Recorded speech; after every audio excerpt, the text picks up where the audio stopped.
Hi everyone, I'm Didi Wong and I am in the home of an Egyptian family who are Muslims, and it's been a desire of mine to come into this culture and really understand the Muslims and how they live and what they believe in, and some serious questions that I would like to be interviewing and get some real answers from a real family.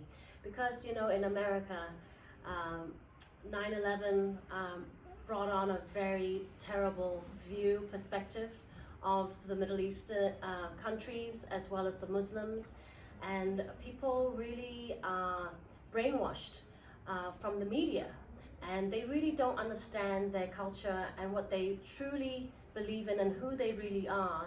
And I have this opportunity here with the Hassan family, who are willing to share their sentiments of truly what they feel living in, right now I'm in Cairo, Egypt, but I bet you their sentiments are the same as many of the Middle Eastern countries. And it is my desire to really understand them as women, especially because I was invited by the Women Economic Forum to be here in Cairo, Egypt, to speak to the local women as well as many women in 75 countries who've traveled here to Egypt to listen to us, as well as receive an award from the Egyptian government. I have had the most amazing time in Egypt, and now I am sitting here with the mother of the family and the oldest daughter and the second oldest daughter, who will introduce themselves and answer some quite difficult questions that I know around the world people will need to know, need to understand without judgment. So I hope you enjoy this video. Let's start with the mom. Please introduce yourself to us. Okay, my name is Ynez. I'm married from Hassan, Midhat Hassan. I'm enjoying my hijab. It's not by force. Yes. I chose it. I'm not just it. Yeah, so in America, we believe, some of us believe, I don't want to say everybody, believe that you are covered and feel sorry for you, and they feel like you can, it's not the freedom that we enjoy. It's in the America. real freedom. Right, so Yeah. the perspective is crazy, it's so completely different, that the real reason that she chooses to be in the hijab, right? Yes. That is that she actually has the most freedom, Yes. because she is covered, and she can truly use her brain and be able to live her life without judgment from other people, right? So I feel now I'm free, not slave to fashion or hairstyles and something. It's I choose my life. yes, Not someone choose my life to me, the fashion or something. And now I'm going to turn to your oldest daughter, Okay. who's going to tell us how this came about in this religion. And I know from a little bit of general knowledge that it was written in your Quran, Yes. that the women are covered up. So explain to us. Yeah. So Please introduce yeah, yourself. my to name us. is Isra. Isra. I'm a software engineer. So back to your question. So the command to cover was written in Quran, and since I believe in Quran and I believe in God, I know that His commands is better for us. I know that God who created us knows what's better for us. And actually, this is common. It's not just in Quran. It's also in other religions, like we marry and so on. Like we follow Mary, for instance. And actually, we have a full chapter named after Mary. And Wow. yeah, and actually, one thing is Jesus was mentioned in the Quran 33 times more than Muhammad sallallahu alaihi wasallam. Peace be upon both of them. So actually, we believe in Jesus, we believe in Moses, and we believe it's a big puzzle, so to speak. So Moses, then Jesus, then Muhammad, and all the messengers are in between. So it's a full message, and the last prophet was Muhammad. But Muhammad came with the same teachings as Jesus, and this is why we cover just like Mary. We have different ways of covering, of course. Yes, you see the difference in their Yes. covering, but she chooses to not cover her face, and she chooses to Yes. cover her face but the eyes. It's not something that they have to do. Their father is an open-minded man, and he's given the freedom for them to choose how they want to wear. So would you mind explaining why you chose that you wear it like this? Yeah, actually, this is a must. Like every Muslim girl has to wear like this. But this is it's like an extra thing to do to get closer to Allah. But it needs a lot of confidence and a lot of courage to do it because it's more confidence and more courage. Yes. You cover yourself up, which is a completely different perspective. Yeah, actually, like she's a very, very brave girl, and my mother as well. Wow. And I hope one day I'm gonna do the same. But like this is the original or the must thing. Yeah. So earlier we had the conversation as I was entering into the beautiful home.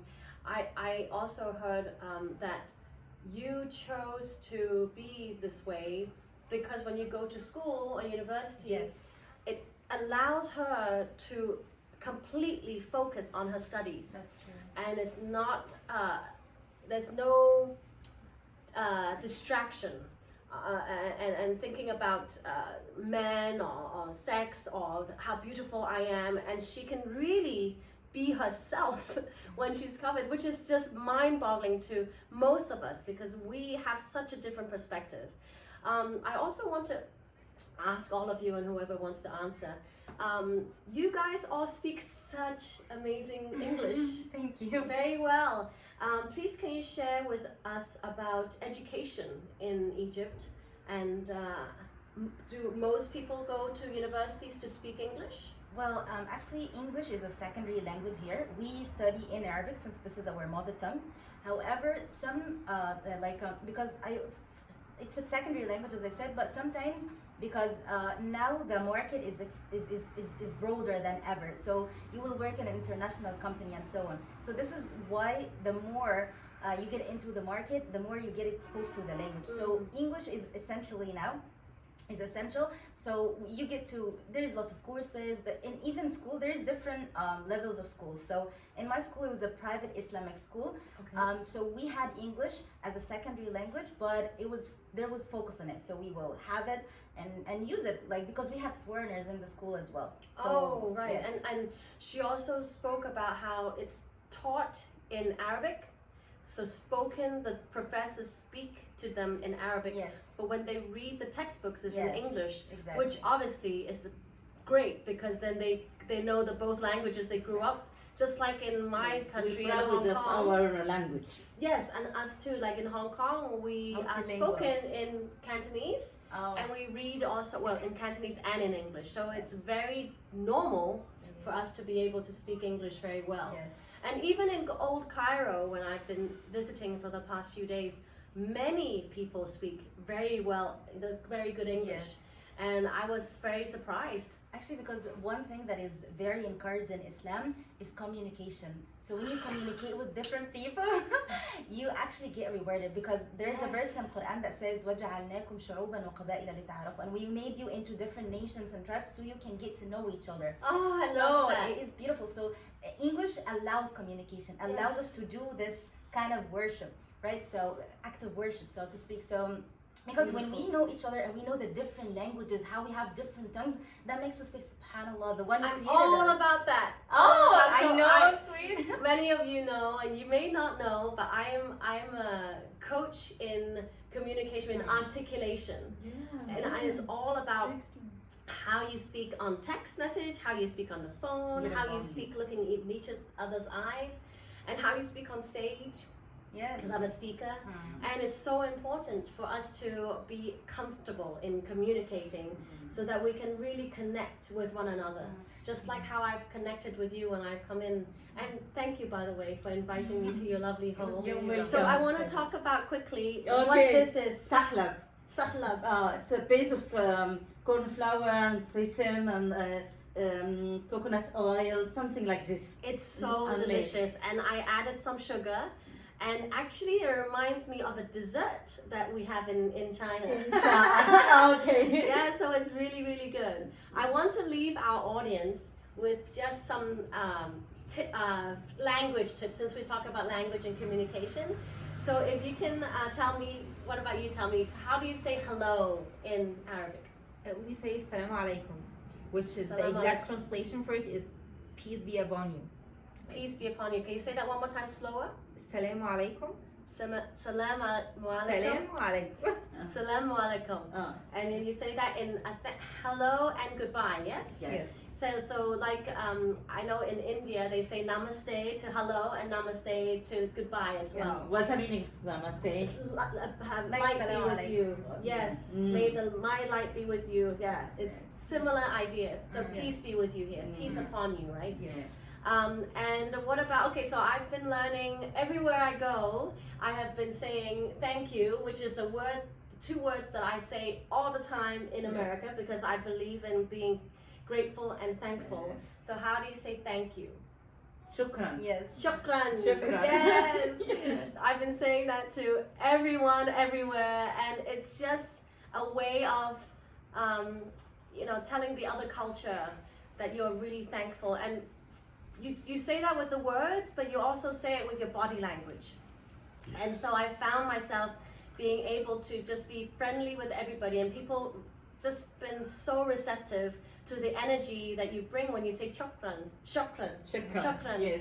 And we have It's like a common, shock, run, shukran. a common word. If you ask me about my health or how are you, I said Alhamdulillah. Alhamdulillah means thanks God. We always thanks God. Even we are suffered or something, we always thank God. Thank Yes. God. Yes. I love that. Yes. And that's why everyone in the whole world, not just in Egypt, not just in Middle East or America, everyone in the world must be thankful to their God, whatever God you pray to. We must always thank God, right? Yes. Thanks to the universe, thanks to Allah, thanks to God, thanks to Buddha, whatever it is that you pray to. And this make you optimize.